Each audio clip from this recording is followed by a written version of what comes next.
स्वागत है दोस्तों आपका ड्रीम लीडर इंस्टीट्यूट में। तो इस वीडियो में हम बेसिकली करेंगे क्या, इस वीडियो में हम कंप्यूटर को पढ़ेंगे। जो इंट्रोडक्शन ऑफ द कंप्यूटर है ना, इस वीडियो में हम इंट्रोडक्शन ऑफ कंप्यूटर देखेंगे। ज़्यादा बट लंबी वीडियो नहीं होगी, ज़्यादा हाफ एन आवर की होगी, क्योंकि फर्स्ट वीडियो है ना, इसलिए। आप सबने देखा होगा, कहते हैं जो प्रीवियस ईयर दिल्ली पुलिस के जितने एग्ज़ाम हुए हैं, ये बेसिकली क्या कहते हैं दिल्ली पुलिस को टारगेट रख के बनाई गई है, लेकिन बाकी सभी एग्ज़ाम्स को भी ये टारगेट करेगी क्या कहते हैं जिनके अंदर कंप्यूटर पूछा जाता है।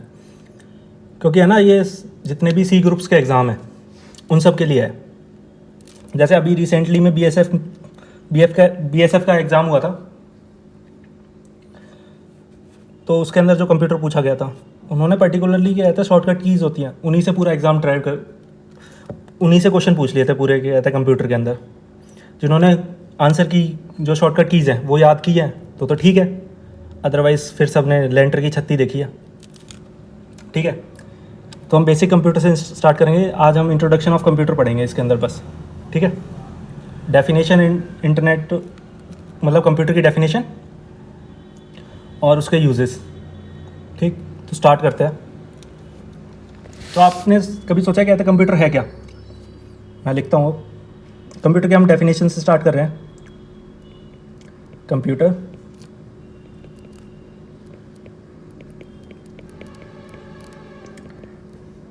Is a man made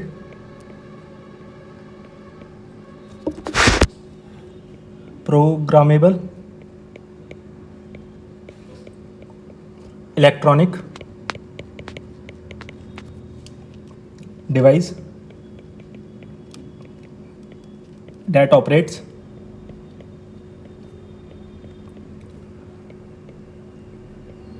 under the control of a set of instructions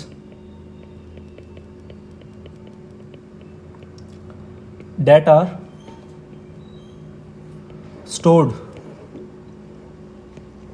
in its memory. तो हिंदी के अंदर मैं इंग्लिश के अंदर लिखूंगा और हिंदी के अंदर तुम्हें बताऊंगा क्या कहते हैं, एक्सप्लेन करूंगा कि है क्या।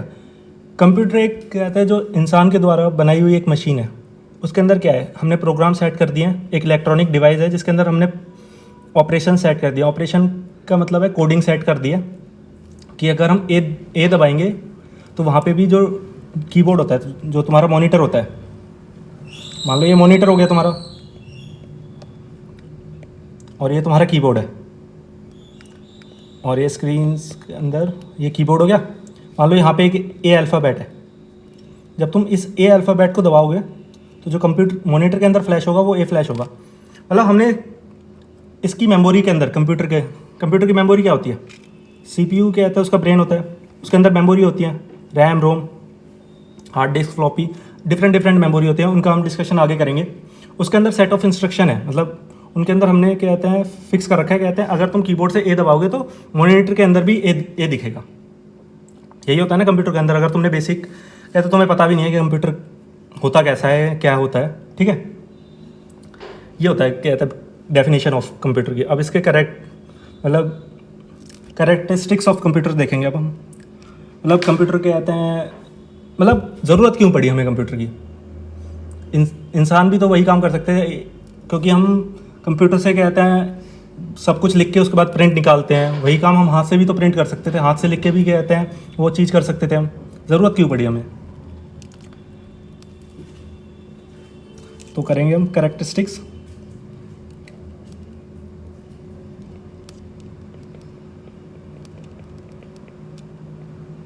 Of computer.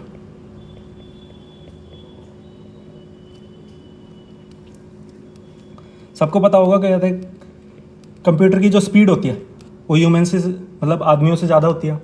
कंप्यूटर एक बड़ी सी कैलकुलेशन को सेकंडों में कर देता है। कुछ एक्सेप्शनल केस को छोड़ के, मतलब कुछ अपवाद को छोड़ के, जैसे कहते हैं जो ह्यूमन कैलकुलेटर्स जिन्हें बोलते हैं, अभी मुझे याद नहीं आ रहा नाम, जो ह्यूमन कैलकुलेटर में इंडिया के अंदर भी जो एक लेडी हैं उनके अलावा छोड़ के क्या कहते हैं उतनी बड़ी कैलकुलेशंस को भी कंप्यूटर सेकंडों में कर देता है। ठीक है, स्पीड, एक्यूरेसी,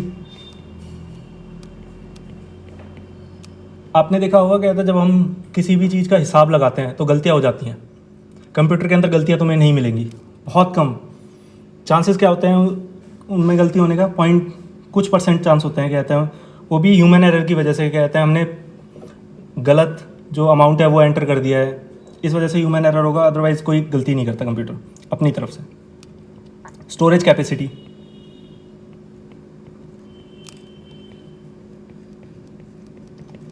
स्टोरेज अवेलेबिलिटी और ऑटोमेशन और इकोनॉमिकल। ठीक है, स्टोरेज की बात करते हैं। आपने देखा होगा क्या होता है, पहले के टाइम पे मतलब गटर खड़ा हो जाता था, क्या कहता है फाइलों का, मतलब इस कोने पे फाइल डली है गवर्नमेंट मतलब गवर्नमेंट ऑफिस के अंदर, उस कोने पे फाइल डली हुई हैं।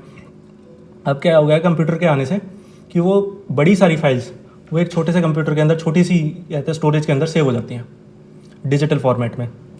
ठीक है, ऑटोमेशन के कहते हैं हम जल्दी जल्दी काम कर पाते हैं। आपने देखा होगा क्या कहते हैं, आप जिस पे पढ़ रहे हो इसका जब आपने थंबनेल देखा होगा, उससे हम एडिट कर सकते हैं, ऑटोमेट कर सकते हैं किसी भी चीज़ को।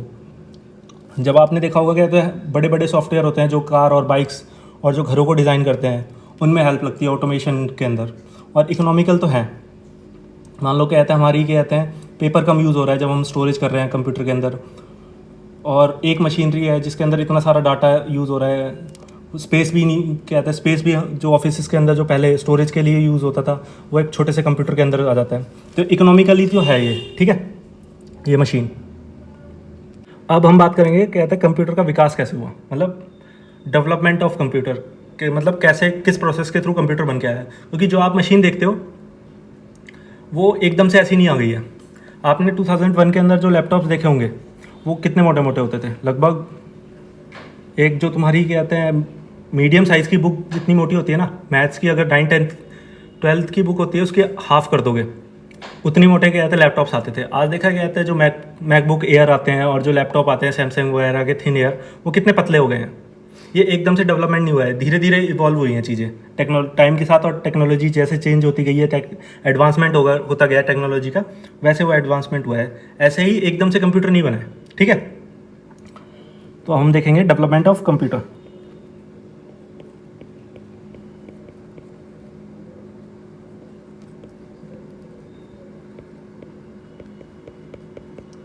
ये हो गया तुम्हारा डेवलपमेंट ऑफ कंप्यूटर, ठीक है।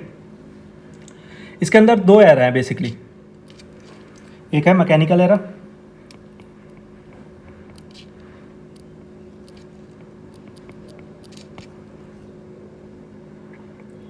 ये स्पेस नहीं बचा, सेकेंड है इलेक्ट्रॉनिक एरा।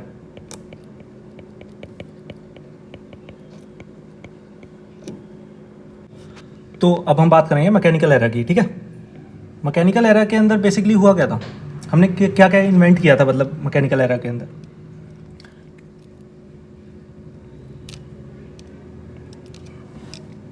मैकेनिकल एरा, इस एरा के अंदर बेसिकली हमने है ना जो क्या था बेसिक कैलकुलेशंस होती हैं, मल्टीप्लिकेशन करना, डिवाइड करना, गुणा करना, वो सब उसको ऑटोमेशन किया था हमने, उसको ऑटोमेटिक किया था। मतलब हमें मल्टीप्लिकेशन, गुणा, भाग, जोड़, घटा, इन सब के अंदर ज़्यादा टाइम ना लगे, ये जल्दी से जल्दी हो सके, ठीक है। इसके अंदर हमने वो चीज़ें बनाई थी, उनका इन्वेंशन हुआ था, ठीक है। जैसे अबेगस हो गया, जिसने सीडीपी पढ़ी है उसके अंदर अब अबेगस पढ़ाया जाता है। क्या कहता है जो छोटे बच्चों को कहते हैं मल्टीप्लिकेशन, आपने देखा होगा कहता है एक ये होता है बॉक्स टाइप का, उसके अंदर ये स्टिक्स होती हैं, डंडियाँ होती हैं, उनके अंदर ये सब डले होते हैं ऐसे करके, ठीक है। अलग अलग कलर के, कुछ ब्लैक होते हैं, कुछ एक सीरीज़ में होते हैं, ठीक है। इनसे क्या होता है, कहता है अगर तुमने नहीं पढ़ा अबेकस को यूज़ करना, तो तुमसे ये पूछा नहीं जाएगा कहता है उसे यूज़ कैसे करते हैं, बस ये पता है कहते हैं, तो ये पता होना चाहिए कहते हैं अबेकस इन्वेंट हुआ था ये 16वीं सेंचुरी के अंदर चाइना में। इससे क्वेश्चन उठता है, कहता है अबेकस कहाँ इंट्रोड्यूस हुआ था, कहता है फर्स्ट मैकेनिकल जो कैलकुलेटर है, ठीक है, ये हो गया। अब तुमने देखा होगा, कहते हैं इसी के तहत एक और चीज़ इन्वेंट हुई थी कैलकुलेशंस करने के लिए बेसिकली, वो होती है नाइपर बोन्स। और इसको इन्वेंट करा था क्या कहते हैं जॉन नाइपर नाम के व्यक्ति ने 1617 के अंदर। ये 3 डायमेंशन स्ट्रक्चर होता है। 3 डायमेंशन मतलब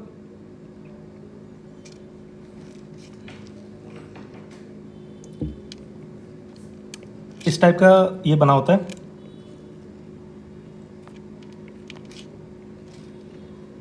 और जिसके अंदर 1 से लेके 9 तक 3 4 5 6 ऐसे ही करके 8 9 10, और ऐसे ही 1 2 3 4 5 6 0 से लेके 9 तक नंबर होते हैं। ओनली 0 से लेके 9 तक, 0 से लेके 9 तक यहाँ होंगे, यहाँ पे एक 0 भी आएगा, और 0 से लेके 9 तक नीचे भी होंगे। ठीक है, इसे बोलते हैं नाइपर बोन्स। इससे भी कैलकुलेशन की जाती थी। ठीक है, इसी रो के अंदर थर्ड जो चीज़ आती है वो आती है पास्कलाइन। पास्कलाइन क्या था? पास्कलाइन एक बेसिकली एक बॉक्स था जिनके अंदर क्या कहता है वैल्यू पुट्स की जाती थी। यहाँ पे एक लाइन होती थी, उसके अंदर डब्बे बने होते थे ऐसे करके। ठीक है, उसके अंदर डिजिट्स, ये बस एडिशन, जोड़ना और घटाना कर पाता था, और कुछ नहीं कर पाता था। और इसको इन्वेंट करा था कहते हैं फ्रेंच पास्कलाइन एक व्यक्ति थे,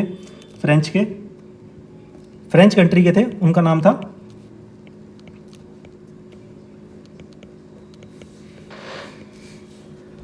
ब्लेस पास्कल। ठीक है, तो इन्हें इन्वेंट किया था ब्लेस पास्कल ने। कब? 1642 के अंदर। ठीक है, बस ये याद रखना है क्या आता है, ब्लेस एक रेक्टेंगुलर बॉक्स होता है जिसके अंदर क्या कहते हैं नंबर डालते हैं, और वो मल्टीप्लिकेशन के फॉर्म में नंबर डालते हैं, और ये प्लस और माइनस कर सकता है। ठीक है, अब फोर्थ के अंदर चलते हैं। अब आते हैं हम एनालिटिकल इंजन के अंदर। जो नेक्स्ट जो इन्वेंशन हुआ था वो हुआ था एनालिटिकल इंजन।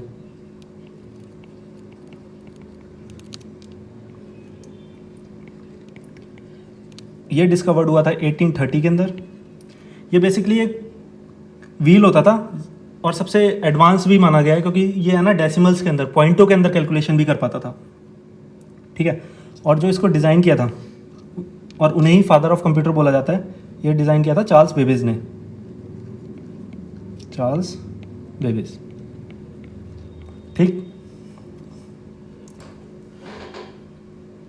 इनकी जो इमेज है जब कहते हैं तुम्हें फ्लैश हो जाएगी कहीं ना कहीं कॉर्नर पे। ठीक है, और एक अब जो नेक्स्ट आती है वो आती है tabulating machine.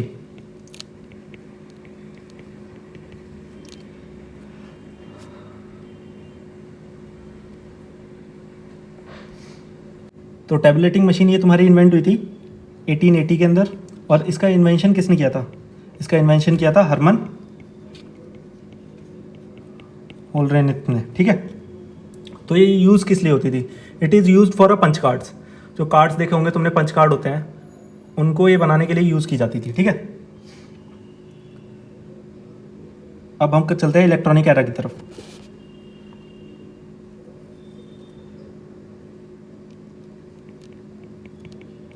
Electronic era,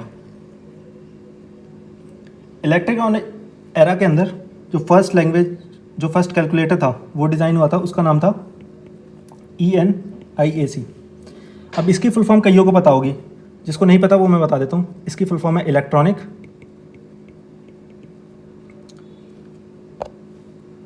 numerical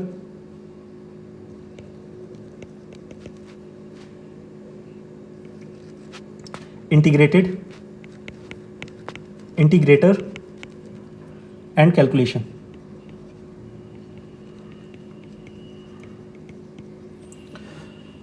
इसको इन्वेंट किया था क्या कहते हैं यूनिवर्सिटी ऑफ पेनिसिल्वेनिया ने, और जिसका नाम था, जिन्होंने इन्वेंट किया था उनका नाम था, तो इसका इन्वेंशन किया था जॉन भाई साहब ने, जो यूनिवर्सिटी ऑफ पेंसिल्वेनिया के अंदर थे।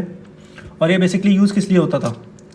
वेदर फॉरकास्टिंग के अंदर जो हम मौसम का अनुमान लगाते हैं ना, ये उसकी कैलकुलेशन करता था। अब तुम सोचोगे क्या कहता है ये मशीन कैसे कैलकुलेशन करती होती है? अरे ये तुम्हें नहीं पूछा जाएगा कंप्यूटर के अंदर, तुम्हें बस ये पूछा जाएगा ENIAC की फुल फॉर्म क्या हो सकती है और किस लिए यूज़ होती थी, और इसका इन्वेंशन किसने किया था? जॉन भाई साहब थे एक, जॉन W मैकले, इन्होंने इसका इन्वेंशन किया था और यूनिवर्सिटी ऑफ पेंसिल्वेनिया के अंदर इसका इन्वेंशन हुआ था। ठीक है, अब नेक्स्ट जो कहते हैं कंप्यूटर है इलेक्ट्रॉनिक एरा के अंदर, वो है EDVAC। अब इसकी फुल फॉर्म क्या है? इसकी फुल फॉर्म है इलेक्ट्रॉनिक, ये कॉमन ही आएगा यहाँ पे, electronic discrete variable automatic computer. ठीक है, इसका इन्वेंशन हुआ था कब? 1951 के अंदर। ये पहला कंप्यूटर था जो ये अपने जो ऑपरेशंस थे, मतलब मान लो क्या था, तुमने कुछ काम किया वो तुम्हें याद रहता है, वैसे ही ये पहला कंप्यूटर था जिसे जो अपने ऑपरेशंस को, जितने भी उसने काम किए हैं वो स्टोर हो सकते थे इसके अंदर। ठीक है, और ये इलेक्ट्रॉनिक कैलकुलेशन करता था, इलेक्ट्रॉनिक कैलकुलेशन।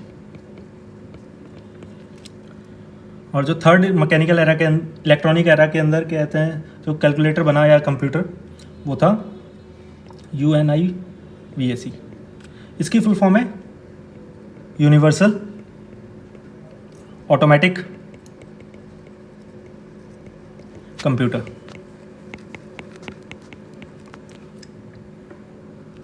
इसका इन्वेंशन भी कहते हैं 1951 के अंदर हुआ था, और ये मैग्नेटिक टेप्स होती हैं उसके ऊपर वर्क करता था, मैग्नेटिक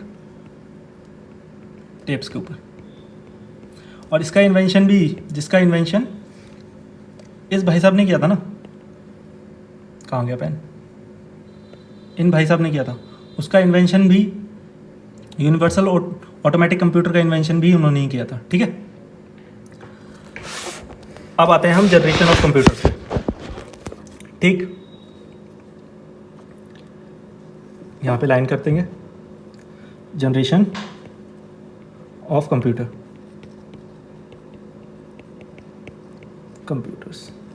ठीक, तो फर्स्ट जनरेशन कंप्यूटर थी, फर्स्ट जनरेशन कंप्यूटर, ये कब से कब तक थी? ये थी 1940 से 1956 के अंदर। और ये किस पे वर्क करती थी? वैक्यूम ट्यूब्स,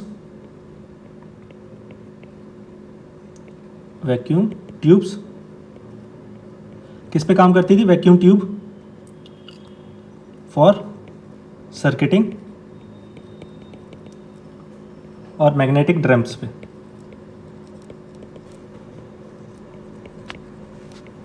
ठीक है, और मेमोरी।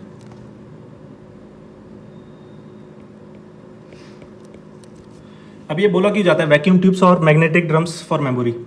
जो फर्स्ट जनरेशन कंप्यूटर थी, जो वो प्रोसेस करती थी, वो तो वैक्यूम ट्यूब्स जो सर्किट्स के अंदर होते हैं उसके ऊपर वर्क करती थी। और जब वो मेमोरी स्टोर करती थी अपनी, मान लो क्या कहते हैं तुमने कोई काम किया है, वो तुम्हारे दिमाग के अंदर स्टोर होता है, वो जो मैग्नेटिक टेप्स होती थी उनके अंदर जो उसने काम किया है उस मशीन के अंदर, वो उसके अंदर स्टोर होता था। ठीक है, और जो इसकी क्या कहते हैं लैंग्वेजेस थी, वो तो मैंने अभी ऊपर ही बताई है, जो मैं इलेक्ट्रॉनिक एरा के अंदर है, UNIVAC और ENIAC। ठीक है, इन दो के ऊपर वर्क करती थी। इन्हें मैकेनिकल लैंग्वेज बोला जाता है। ठीक है, तो अब जाते हैं सेकंड लैंग्वेज के अंदर, सेकंड जनरेशन के ऊपर।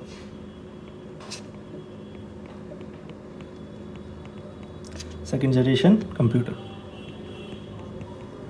तो ये कब से कब तक थे? ये थे 1956 से लेके 1963 के अंदर।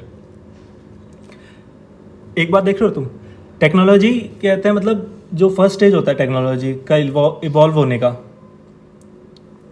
उस और सेकंड स्टेप जाने में, मतलब मान लो फर्स्ट से सेकंड जनरेशन तक आने में हमें लगभग 16 साल लगे।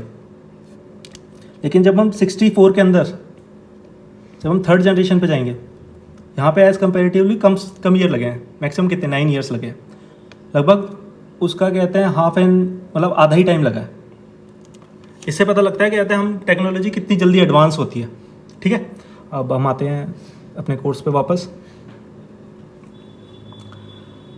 तो ये किस पे वर्क करते थे? ये करते थे ट्रांजिस्टर्स पे,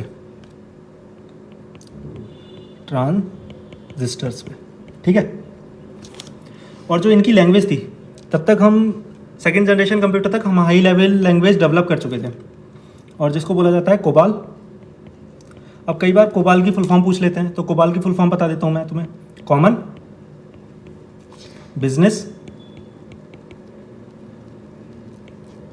ओरिएंटेड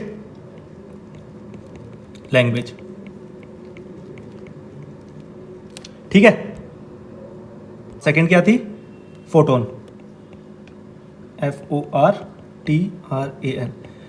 इतने बड़े वर्ड को देख के घबराना मत, इसकी सिर्फ फुल फॉर्म 2 ही अक्षर है, क्या कहते हैं? फॉर्मूला ट्रांसलेशन, ठीक है। और यहाँ तक आते आते हमने क्रिप्टिक बाइनरी मतलब डेवलप कर ली थी, क्रिप्टिक बाइनरी मशीन लैंग्वेज।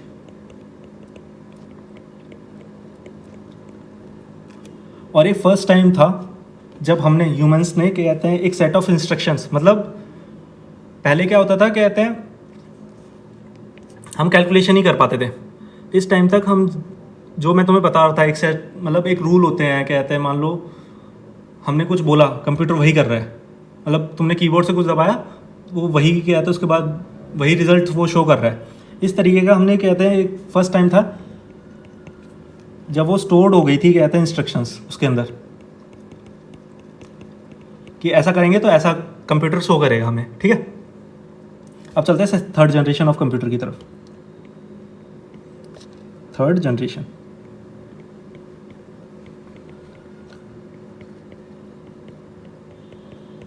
तो ये कब से कब तक थी? ये थी 1964 से लेके 1971 तक।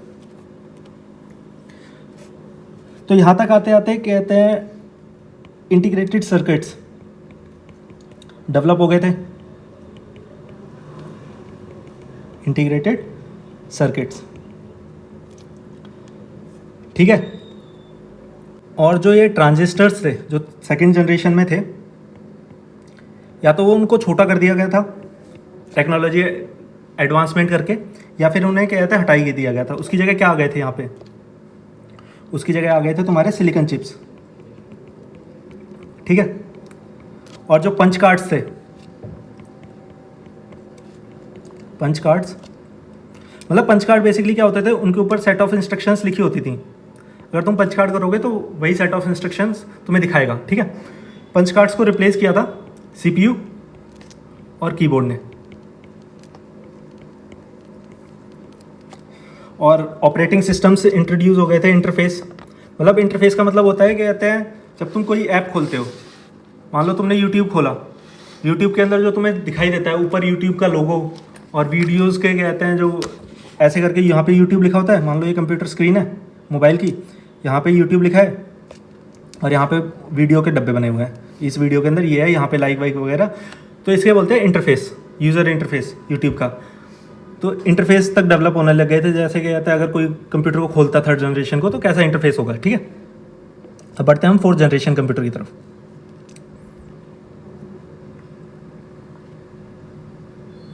ये आ गए हम फोर्थ जनरेशन कंप्यूटर। ये कब से कब तक थे? ये 1971 से लेके अब तक है, ठीक। ऐसा बोल सकते हैं क्योंकि है ना, जो कंप्यूटर फिफ्थ जनरेशन हो गया वो एक तरीके का फोर्थ का ही एडवांसमेंट है। फिफ्थ को एक तरीके से तुम AI भी बोल सकते हो, क्योंकि तब तक AI आ चुका था, छोटे लेवल पे आया था लेकिन आ चुका था। फोर्थ जनरेशन में क्या आया था? जनरेशन कंप्यूटर के अंदर तुम्हारा जो माइक्रो प्रोसेसर्स होते हैं वो डेवलप हो गए थे, ठीक है। और इंटेल, जो तुम हर कंप्यूटर के साइड में क्या है छोटा सा लोगो देखते हो, Intel 5th generation, 4th generation, i7, i5, वो इंटेल की 404 चिप्स डेवलप हो गई थी। और किस ईयर में हो गई थी ये डेवलप? 1971 के अंदर। और जो CPU होता है, कंट्रोल प्रोसेसिंग यूनिट, इसकी फुल फॉर्म भी लिख देता हूँ मैं, वरना कुछ होंगे जिनको नहीं पता होगा। प्रोसेसिंग यूनिट, ठीक है। और memory input and output device, और GUIS, इसका होता है ग्राफिक यूज़र इंटरफेस, होता है ग्राफिक यूज़र इंटरफेस, ठीक है। और जो कहते हैं, जैसे तुमने माउस देखा होगा, कीबोर्ड, ये 4th जनरेशन कंप्यूटर तक डेवलप हो चुका था, ठीक है। अब चलते हैं हम 5th जनरेशन कंप्यूटर की तरफ। मैं बताऊंगा कहते हैं माउस डेवलप कहता है किस ईयर हुआ था। ये जो फैक्ट्स हैं पहले हम कहते हैं जो थ्योरेटिकल है थोड़ा उसको कर लेते हैं, उसके बाद मैं तुम्हें फैक्ट्स भी सारे लिखा दूंगा एक बार में। ये 5th जनरेशन कंप्यूटर,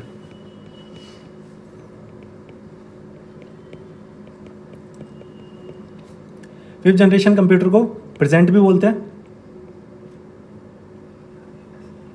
प्रेजेंट, और इसके बाद भी चलेगी है, इसलिए बियॉन्ड भी बोल देते हैं। अब हिंदी वाले बोलेंगे बियॉन्ड का मतलब आगे भी चलती रहेगी, आज के बाद भी रहेगी ये चीज़ें, और जो आती जाएगी वो 5th जनरेशन कंप्यूटर ही बोली जाएगी। जब तक कहते हैं मतलब एक अलग सा ही कुछ नहीं जब तक बन के आ जाता है इस दुनिया के अंदर, अब पता ही नहीं क्या ही बन के आएगा। लेकिन हम जो AI है, आर्टिफिशियल इंटेलिजेंस, आप सबने नाम सुना होगा ChatGPT का,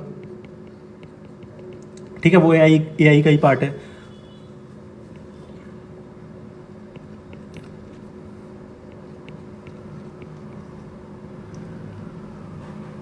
ठीक, ये तुम्हारा हो गया।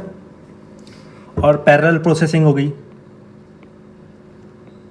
अब कईयों को क्या था, मोबाइल लेते समय पूछते तो होंगे क्या था इसके अंदर प्रोसेसर क्या है, उनको ये नहीं पता होगा पैरेलल प्रोसेसिंग के अंदर क्या होता है। पैरेलल प्रोसेसिंग के अंदर ये होता है, कहते हैं एक टाइम पे तुम कितने सारे कहते हैं, मतलब तुम यहाँ पे यूट्यूब भी देख रहे हो और तुम एडिटिंग भी कर रहे हो किसी चीज़ की, गेम भी खेल रहे हो, वो एक तरीके से पैरेलल प्रोसेसिंग हो गई। और कहते हैं कोर प्रोसेसिंग भी हो गई, मतलब एक टाइम पे तुम कितने सारे टास्क कर सकते हो, ठीक है। और इसी में लास्ट स्टेप है, वो है सुपर कंप्यूटर का, ठीक है, उसे हम कल करेंगे।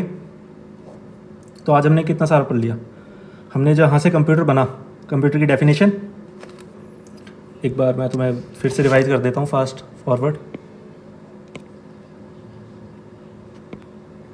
कंप्यूटर की डेफिनेशन जो होती है, एक स्टैंडर्ड डेफिनेशन तुम्हें पता होनी चाहिए। कंप्यूटर क्या कहते हैं, एक सेट ऑफ ह्यूमन के बनाया हुआ एक मशीन है जिसे हम प्रोग्राम के थ्रू रन करते हैं, जो हम सेट ऑफ इंस्ट्रक्शन, जो सेट ऑफ रूल्स है, जो एक कायदे नियम है, वो हम पहले कहते हैं उसको बता देते हैं कि तुझे ऐसे ऐसे काम करना है, जब हम ऐसे ऐसे प्रोसेस करेंगे तो वो जब तुम एंटर करते हो उसके अकॉर्डिंग वो वर्क करता है, और इसके अंदर हम चीज़ें स्टोर कर सकते हैं, ठीक है। अब characteristics of the computer, characteristics of the computer में क्या आता है, speed, accuracy, storage capacity, automation और इकोनॉमिकल। डेवलपमेंट ऑफ कंप्यूटर क्या था, पहले आया मैकेनिकल एरा, उसके बाद इलेक्ट्रॉनिक एरा, मैकेनिकल एरा के अंदर क्या कहते हैं, अबेकस आ गया। अबेकस जिसने नहीं किया होगा कहते हैं गूगल करना अबेकस, तुम्हें पता चल जाएगा, ठीक है। और फिर आ गया नाइपर बोन्स, जॉन नाइपर ने कहते हैं 1617 के अंदर जिसको इन्वेंट किया था। उसके बाद आ गया पैस्केलाइन, उसके बाद एनालिटिकल इंजन और ट्रांजिस्टर और टेबलेटिंग मशीन्स, ठीक है। अब इसके अंदर क्या आ गया, उसके बाद आ गया अपना इलेक्ट्रॉनिक एरा। इलेक्ट्रॉनिक एरा के अंदर ENIAC, electronic number integrated and calculation, ये वेदर फॉरकास्टिंग के लिए यूज होती थी, जॉन W मैकुले के अंदर इसने इन्वेंट किया था, ठीक है। और सेकंड जो हो गया इलेक्ट्रॉनिक डिस्क्रीट न्यूमेरिकल और ऑटोमेटिक कंप्यूटर, ये 1951 के अंदर आया था इलेक्ट्रॉनिक कैलकुलेशन करने के लिए। और लास्ट में जो यूनिवर्सल ऑटोमेटिक कंप्यूटर 1950 के अंदर, जिसके अंदर मैग्नेटिक टेप्स के अंदर क्या आता है इन्फॉर्मेशन स्टोर होती थी। फिर हम आ जाते हैं जनरेशन ऑफ कंप्यूटर के अंदर, first generation, second generation, third generation और फिफ्थ जनरेशन, ये तुम पढ़ना खुद, ठीक है। आज के लिए हम इतना ही रखते हैं, कल अगर हो सकेगा तो मैं इससे लंबी क्लास लूँगा, ठीक है। और जो इस प्रेजेंट में जो वैकेंसी चल रही है जिनके अंदर कंप्यूटर आएगा, जिस वैकेंसीज़ का ज़्यादा क्रेज है, वो आएगा उसके अंदर 10 मार्क्स कंप्यूटर। और बेसिकली उसके अंदर यही चीज़ पूछी जाएगी। मैं तुमसे ये नहीं कह रहा कहता तुम सब कुछ याद करो, कंप्यूटर की डेफिनेशन याद नहीं करनी है तुम्हें, बस एक बार पढ़ लेना, छोड़ देना उसके बाद। ना ये तुम्हें कैरेक्टरिस्टिक्स ऑफ द कंप्यूटर याद करने हैं, बस तुम्हें पता होनी चाहिए स्पीड होती है, एक्यूरेसी होती है, कहता है उसके अंदर चीज़ें स्टोर करी जा सकती हैं, और 2 एरा होते हैं, मैकेनिकल और एरा। बस तुम्हें याद क्या करना है, फर्स्ट अबेकस जिसके अंदर चाइना के अंदर इंट्रोड्यूस हुआ था 16वीं सेंचुरी के अंदर, और चौथा नाइपर बोन्स। नाइपर बोन्स क्या था, 1 से लेकर 9 तक गिनती थी, जॉन नाइपर ने इन्वेंट किया था 1617 के अंदर। फिर उसके अंदर पैस्कलाइन चार्ल्स बेब कहते हैं, पैस्कलाइन ने इन्वेंट किया था 1642 के अंदर। फिर एनालिटिकल इंजन 1830 के अंदर चार्ल्स बेबेज ने। टैबुलेटिंग मशीन 1880 के अंदर हरमन ने। इतना याद करना है। और ये तुम्हें इन्फॉर्मेशन हो गई ENIAC की फुल फॉर्म। ये मत याद करना कहते हैं किसने इन्वेंट किया। वेदर फोरकास्टिंग के लिए यूज़ होता था, यूनिवर्सिटी ऑफ पेंसिल्वेनिया के अंदर यूज़ होता था। याद कर लेना, कहते हैं जॉन, ये शायद आ भी सकता है जॉन भैया, पूछ लें शायद। और जो मतलब कहते हैं तुम्हें याद करना है, बस मैंने वही लिखा है। और इसके ऊपर जो तुम्हें याद नहीं करना है वो मैंने लिखा तक नहीं है, इसके अंदर कहीं पे भी नहीं लिखा है। जैसे फर्स्ट जनरेशन के अंदर तुमसे ये पूछ सकता है कहते हैं कौन कौन सी लैंग्वेज यूज़ की जाती थी, तो तुम ये मार्क कर दोगे, तुम्हें पता होगा। और पूछा जा सकता है कहते हैं उसके लिए मेमोरी के लिए क्या यूज़ करता था, मैग्नेटिक ड्रम्स, तुम्हें ये पता होगा, तुम टिक कर दोगे आंसर। जिनको नहीं पता होगा वो कुछ नहीं करेगा। और सेकंड जनरेशन के अंदर कोबाल यूज़ की जाती थी, उसकी फुल फॉर्म कोई नहीं बताता, मतलब मोस्टली स्किप करते हैं, लेकिन मैंने बताई है, ठीक है। फोटोन की लैंग्वेज, और ये किस लिए यूज़ होती थी, ठीक है। ये चीज़ें याद करनी है। जैसे इंटीग्रेटेड सर्किट है, transistor, silicon chip, punch card की जगह कहता है किसने ले ली थी, कीबोर्ड और माउस के अंदर। ये सब चीज़ें मतलब जो मिनिमम कर सकता था मैं, मतलब जहाँ से फिल्टर कर सकता था और जहाँ से क्वेश्चन पूछे जा सकते हैं, मैंने बस वही इन्फॉर्मेशन लिखाई है, फालतू की बकवास ही नहीं करी है। मैं तुमसे कहीं नहीं रहा कि तुम कंप्यूटर की डेफिनेशन याद करो, कैरेक्टरिस्टिक्स याद करोगे तुम कंप्यूटर के, ठीक है। आज के लिए इतना ही रखते हैं। अगर आप सभी वीडियोज़ को देखते हो, मैं शायद सितंबर तक पूरा कंप्यूटर तुम्हें ख़त्म कर दूंगा, सितंबर तक, शायद 31 तक, ठीक है। तुम इजीली 8 नंबर कहीं नहीं गए तुम्हारे। और इसके बाद कहते हैं सितंबर के बाद नवंबर में इसके PYQ करेंगे, जितने भी दिल्ली पुलिस में आए हैं वो सब करेंगे। लास्ट में कहते हैं मैं ऐड कर दिया करूँगा MCQ, उन्हें तुम अटैम्प्ट करना, ठीक है। कल से मैं ऐड कर दिया करूँगा। और नवंबर में हम प्रैक्टिस करेंगे कंप्यूटर की, जितने भी दिल्ली पुलिस में आए हैं वो क्वेश्चंस, और जितने भी SSC ने जो CGL के अंदर जो 2023 से स्टार्ट हो गए हैं उनकी हम प्रैक्टिस किया करेंगे कंप्यूटर के क्वेश्चन की। और जितनी भी अदर एग्जाम्स में SSC ने पूछा है उन सबको हम कहते हैं कंपाइल करके मैं तुम्हारी प्रैक्टिस कराऊंगा। तुम आराम से 10 में से 8 स्कोर करोगे, कोई दिक्कत की बात नहीं है, ठीक है। अगर वीडियो अच्छी लगे तो लाइक करना और चैनल को सब्सक्राइब करना, ठीक है।